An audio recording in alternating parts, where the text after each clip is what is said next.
గురుర్బ్రహ్మా గురుర్విష్ణుః గురుదేవో మహేశ్వరः గురు సాక్షాత్ పరబ్రహ్మ తస్మై శ్రీ గురవే నమః. 2025 సంవత్సరం ఏప్రిల్ నెల 3వ రాశి మిథున రాశి. ఈ మిథున రాశి ఫలితాలు ఎట్లా ఉన్నాయి చూద్దాం. ఈ మిథున రాశికి ఎట్లా ఉన్నది అంటే వ్యాపారస్తులకు ఒక్కళ్ళకే బాగుంది, కానీ ప్రతి వాళ్ళకి కూడా అనేక రకాలైన ఈ రాశి వాళ్ళకి ఖర్చులు మాత్రం బాగా అధికంగా ఉన్నాయి.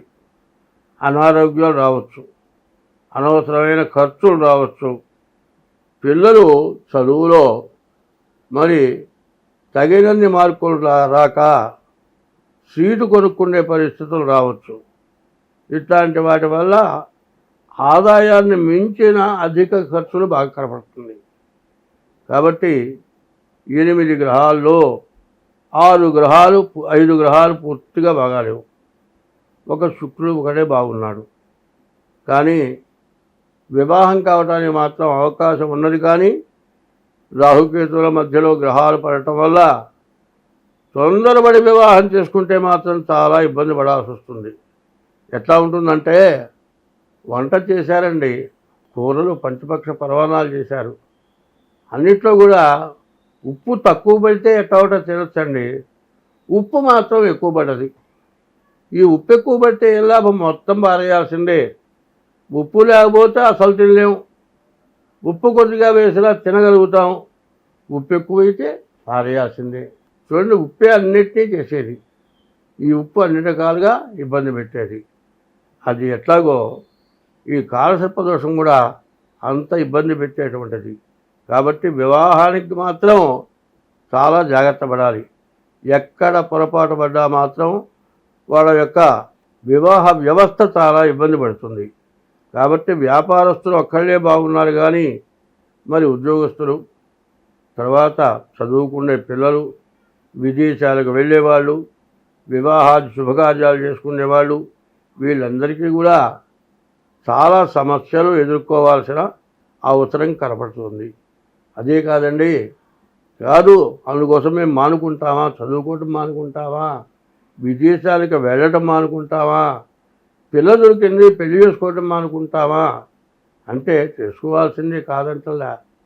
మీకు ఎట్లా ఉన్నది, ఈ దోషం ఎట్లా పోవాలి, దోషం ఉన్నదా, చేసుకుంటే సరిపోతుందా లేదా. ఎప్పుడు కూడా కిలోరాయికి తగినటువంటి కిలో తూకం చూపిస్తే పర్వాలేదు కానండి, కిలో తూకం కంటే ఎక్కువైన ఇబ్బంది, తక్కువైన ఇబ్బంది. కాబట్టి వివాహాది శుభకార్యాల్లో కూడా చాలా జాగ్రత్త పడాలి.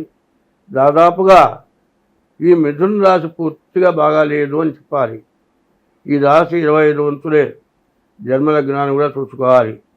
ఈ రాశి వారు ఎప్పుడూ కూడా ఎటువంటి తొందరపాటు పనులు చేయొద్దు. ఈ శని వల్ల కూడా చాలా ఇబ్బందులు ఉన్నాయి. కాబట్టి కుజుడు వల్ల అంతకంటే ఇబ్బందులు ఉన్నాయి. ఈ కుజుడు గురువు ఇద్దరు కూడా చాలా ఇబ్బంది పెట్టే స్థితిలో ఉన్నారు. ద్వాదశంలోనేమో గురువు, ద్వితీయంలో కుజుడు ఉన్నాడు. ఈ గోచారరీత్యా ఎప్పుడూ లేని కష్టాలు మాత్రం ఖచ్చితంగా వస్తాయి. భరాయించలేనటువంటి కష్టాలు కూడా వస్తాయి. ఇక మళ్ళీ తిరిగి ఇబ్బంది పడతాయి. ఎవడో ఏం చేస్తాడంటే, ఉద్యోగంలో కానీ తను చేసే వృత్తిలో కానీ ఎక్కడైనా కానీ వాడు ఏం చేస్తాడు, దొంగవాడు దొంగతనం చేస్తాడు, చేసింది ఊరుకోడు. వాడు బాగా రోజు గాజేస్తూ ఉంటాడు. దొంగని పట్టుకోవాలని విశ్వ ప్రయత్నం చేస్తూ ఉంటారు. కానీ వాడు ఏం చేస్తాడు, మంచివాడి జేబులో ఏదో తెచ్చిపెడతాడు. తీరా చెకింగ్ చేసిన రోజున మంచివాడి జేబులో వస్తువు దొరుకుతుంది. దానివల్ల వాడు ఇబ్బంది పడతాడు. అటువంటి ఇబ్బంది పడకుండా బాగుండాలి అంటే ముందు మీ జాతకం చూసుకొని జాతక రీత్యా జాగ్రత్త పడితే ఎంతైనా మీకు మంచి జరుగుతుంది, మేలు జరుగుతుంది. తర్వాత ఈ రాశి వాళ్ళు ఏం చేయాలి అంటే, ప్రతిరోజు కూడా శివాలయానికి వెళ్ళి ఈశ్వరుడికి 11 ప్రదక్షిణాలు చేయటం, మరి నవగ్రహాలకి 9 ప్రదక్షిణాలు చేయటం, ఇట్లా చేయటం చాలా మంచిది.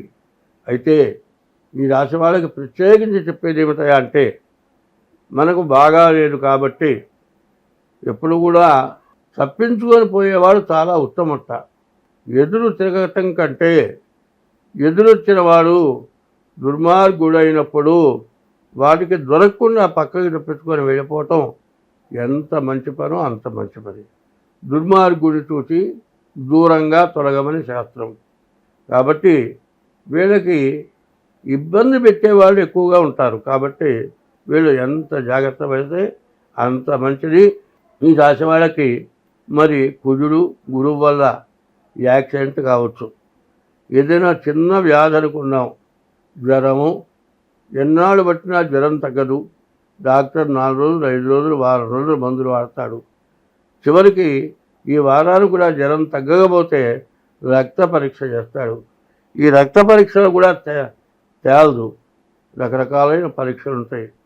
మరి ఆ పరీక్షలు పంపిస్తాడు. ఇన్ని పరీక్షలు చేసిన తర్వాత ఏమీ ఉండదు, తగ్గిపోతుంది. ఈ పరీక్షలు అన్నీ అయ్యేప్పటికీ 1 లక్షో 2 లక్షలో ఖర్చు అవుతుంది. పోనీ ఏమన్నా జబ్బు ఉందా? జబ్బు లేదు. ఇట్లా ఇబ్బంది పెట్టే రోజులు. కాబట్టి దైవే బలే దుర్బలే అన్నారు. ఎవరైనా సరే ఇట్లాంటి చెడు టైములో భగవంతుడు నీ ఇష్టదైవమైన వాడిని పూజించాలి. ఎప్పుడు కూడా ఇష్టదైవాన్ని పూజించడం చాలా అవసరం. నీ దైవాన్ని పూజించడమే కాక నీ నుంచి ఎవరికి కూడా అపకారం జరగకూడదు. తల్లికి, తండ్రికి, భార్యకి, పిల్లలకి ఎవరికి కూడా ఇబ్బంది కలుగజేయకూడదు. అట్లా చేయకుండా ఉంటే నీ పనులన్నీ కూడా సరిగ్గా సాగుతాయి. మీ జాతకాన్ని చూపించుకొని దాని ద్వారా ఉపశమనం చేయించుకోండి, అన్ని విధాలా బాగుంటుంది. కలియుగంలో భగవంతుడి యొక్క నామస్మరణ చేయాలి అంటే నీ నుంచి ఎటువంటి పాపం చేయకూడదు. ఎటువంటి పాపం లేకుండా ఉండి భగవంతుడిని స్మరిస్తే మోక్షం, మళ్ళీ జన్మ లేదు. జన్మ లేకుండా ఉండాలా? 84 లక్షల జన్మలు మనం ఎత్తాము. ఈ 84 లక్షల్లో ఆకాశంలో తిరిగే జీవరాశులు 21 లక్షలు, భూమి పైన ఉన్న జీవరాశులు 21 లక్షలు, భూమి లోపల తిరిగే జీవరాశులు 21 లక్షలు, సముద్రంలో తిరిగే జీవరాశులు 21 లక్షలు, 84 లక్షల జీవరాశుల యొక్క జన్మలు మనం ఎత్తాము. చివరి జన్మ మానవ జన్మ, దుర్లభమైనటువంటి జన్మ. ఈ జన్మ మళ్ళీ రాదు. ఈ వచ్చిన జన్మని సార్థకం చేసుకోవాలి అంటే ఎటువంటి పాపం కూడా చేయకూడదు. ఎటువంటి పాపం చేసినా ఆ పాపం తెలుసుకొని ఇది తప్పు, ఇది పాపం చేస్తున్నాము అని తెలుసుకొనే చేస్తాడు పాపం. తెలుసుకున్న తర్వాత మరి పురాణాలు చెబుతూ ఉన్నాయి, దీనివల్ల నీవు నశించిపోతావని చెబుతూ ఉన్నటువంటి మాటలు తెలుసుకొని పాపాన్ని పోగొట్టుకొని పుణ్యమైన కార్యాలు చేస్తూ భగవంతుడిని స్మరిస్తూ భగవన్నామం చేస్తూ అందరితో కలిసి మెలిసి ఉంటూ తను తింటూ ఒకరికి పెట్టాలి. పెట్టడంలో అర్థం ఏమిటయా అంటే, ఇంట్లో 4 ఉన్నారండి, 4కి తగినంత వంట చేసుకున్నాం. ఇంకొక మనిషి వచ్చాడు, ఆ మనిషికి కడుపు నిండా పెట్టి మిగిలిన 4 పంచుకు తింటే అంతకంటే త్యాగలేదు. మరి 4 వస్తారంటే 25 మందికి వంట చేసి ఈ 4 పెట్టగా మిగిలింది తీసుకెళ్ళి మురుకాలలో బారేసి కుళ్ళ పెడితే అది మహాపాపం. అట్లా కాకుండా ఆకలైన వాడికి అన్నం పెట్టాలి, మనం తగ్గించుకోలేనా వాళ్ళకి పెట్టాలి. అట్లా కాకుండా ఎవరైనా వస్తే ఇప్పుడు చూస్తూ ఉంటాం, వాళ్ళకి పెట్టాల్సి వస్తుంది, లోపల దాచుకుంటారు.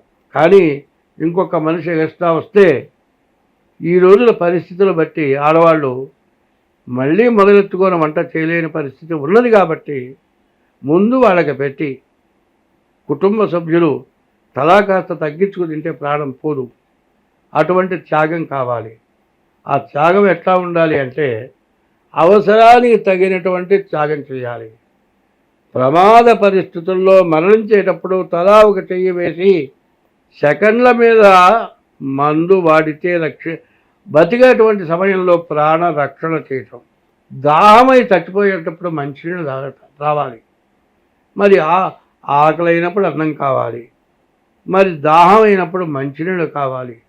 ఇటువంటివి ఎవరైతే చేస్తారో ఈ కలియుగంలో ఎవరైనా సరే తన ఇష్ట దైవాన్ని ఎప్పుడు పూజించాలి.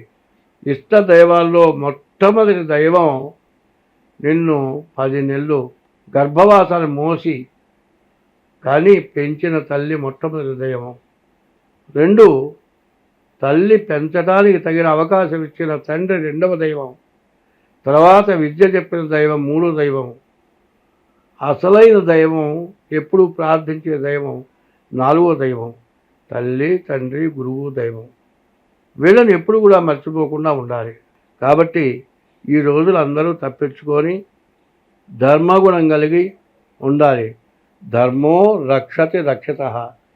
మరి ధర్మాన్ని నువ్వు రక్షిస్తే నిన్ను ధర్మం రక్షిస్తుంది.